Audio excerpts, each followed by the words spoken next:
বিমের influence line draw করার সর্বশেষ পোর্শনে তোমাদেরকে স্বাগতম। আজকের ক্লাসে এই প্রবলেমের পরে আমরা আর ক্লাসে কোনো বিমের সলিউশন করার চেষ্টা করব না, বাকিগুলো তোমাদেরকে অ্যাসাইনমেন্টের মাধ্যমে দেওয়া হবে।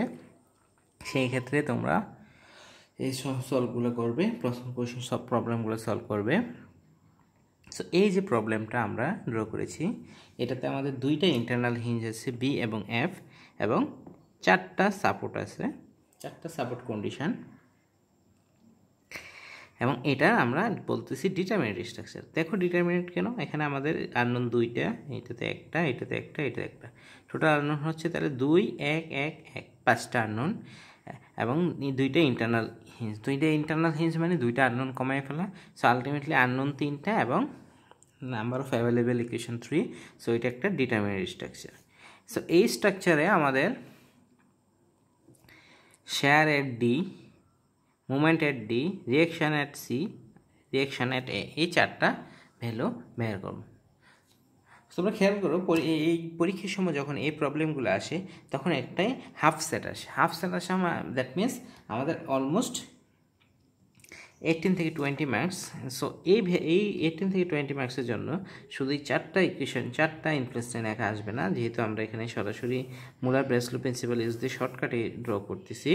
সো পরীক্ষার সময় যদি আসে আমাদের 6-7টা আসবে, অর্থাৎ সকল পয়েন্টের জন্য এখানে আমাদের যে ইনফ্লুয়েন্স লাইন সম্ভব সেইগুলো আসবে। সো ওই ক্ষেত্রে আমরা সবগুলোই প্র্যাকটিস করব। এবং একটা জিনিস আমাদের সবসময় খেয়াল রাখতে হবে যে ইনফ্লুয়েন্স লাইন আমাদের ড্র করা হচ্ছে জাস্ট একটা টেকনিক, এবং এই টেকনিক যদি আমরা কখন আয়ত্ত করতে পারবো, যখনই আমরা এটা বারবার ড্র করব, অর্থাৎ এইটাকে আমরা বারবার ড্র করতে হবে, তাহলে আমাদের এই টেকনিক আয়ত্ত করা যাবে। সো আমি অ্যাজ ইউজুয়াল এই ক্ষেত্রে বিমকে একটা সলিড পোর্শন হিসেবে ড্র করতেছি ইন্টারনাল হিঞ্জগুলো দেখিয়ে। সহজে প্রথমে ভিডি এর জন্য ড্র করি। ভিডি এর জন্য ড্র করলে এটা ইন্টারনাল হিঞ্জ আছে বিম এখানে দুই ভাগ হবে। সি পয়েন্টে ইন্টারনাল হিঞ্জ নাই, এবং ডি পয়েন্টে যেহেতু আমাদের শেয়ার ডায়াগ্রাম ড্র করবে, সো বিমটাকে স্প্লিট করতে হবে ডিতে। সো বি থেকে ডি পর্যন্ত, যেহেতু সি হচ্ছে ইন্টারনাল মাঝখানে সাপোর্ট, কিন্তু বি থেকে ডি পর্যন্ত বিমটা কি একটা অংশই, একটা রিজিড অংশ। তারপর ডি থেকে এফ পর্যন্ত বিমটা আরেকটা রিজিড অংশ, এবং এফে আবার ইন্টারনাল হিঞ্জ আছে। তারপর আবার জি পয়েন্টে আমাদের সাপোর্টগুলো ড্র করতে হবে। সাপোর্টগুলো ড্র করার পরে আমরা যা দেখতেছি যে আলটিমেটলি বিমের শেপ এটা। এখন আমাদের যে ডি পয়েন্টের লেফট সাইডকে ডাউন এবং রাইট সাইডকে আপওয়ার্ড দিতে হবে। সো এই ক্ষেত্রে যদি আমরা লেফট সাইডকে ডাউনওয়ার্ড দিই, অর্থাৎ এইটাকে নিচের দিকে নামাই ফেলি, যেহেতু ইন্টারনাল হিঞ্জ আছে নামা সম্ভব, এবং এটার ফিগার হবে এরকম, তাই না? এবং রাইট সাইডকে যদি উপরের দিকে তুলে ফেলি, এটা ওঠা সম্ভব, এবং এটার রিফ্লেকশন শেপ হবে। অবশ্যই এটাকে সাপোর্ট দিয়ে যাইতে হবে, ইন্টারনাল হিঞ্জ দিয়ে রাখা হইতে পারবে। সো আলটিমেটলি আমরা যদি সুন্দর করে আঁকার চেষ্টা করি, সো এই যে ডি এর শেয়ার ডায়াগ্রাম হচ্ছে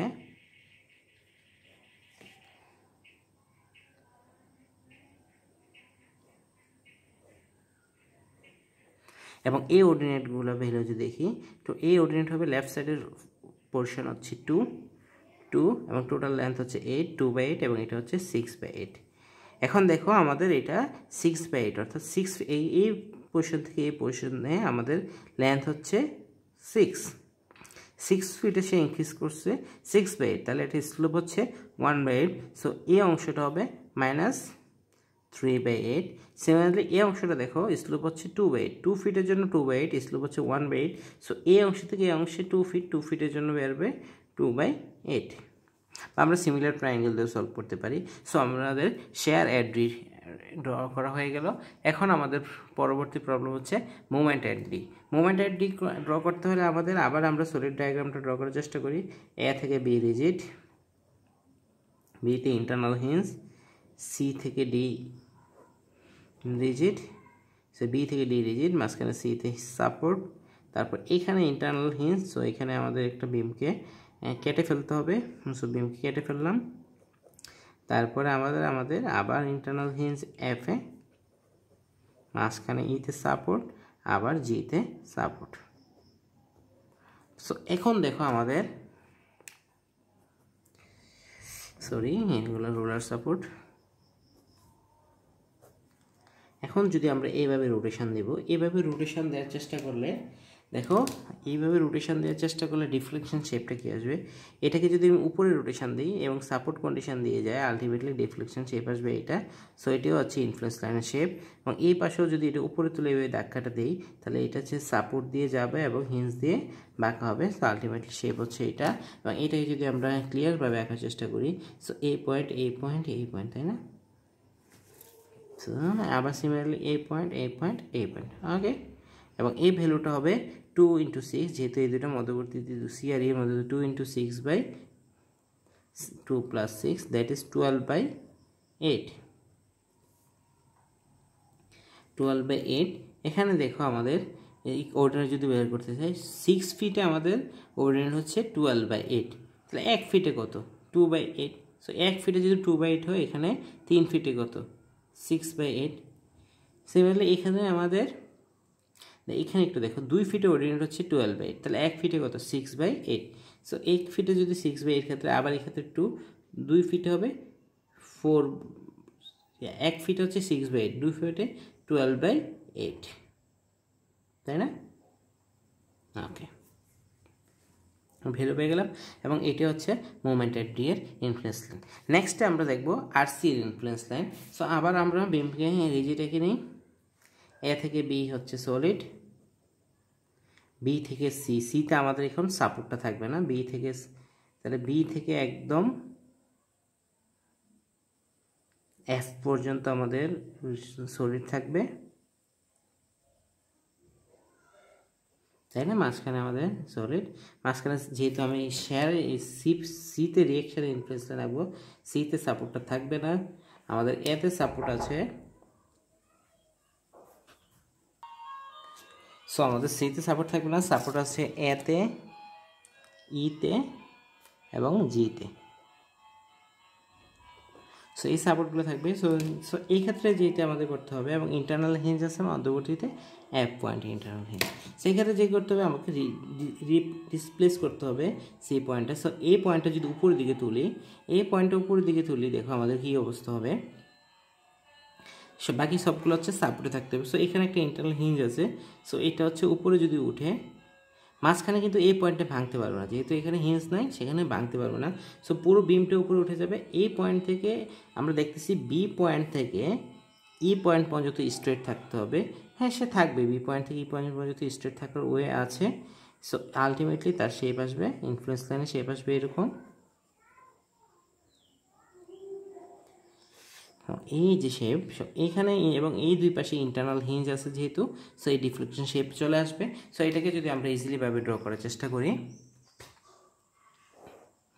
সো দেখো এই পয়েন্টে আমাদের, এই পয়েন্ট, এটার অর্ডিনেট হচ্ছে এই পয়েন্ট দিয়ে যাবে,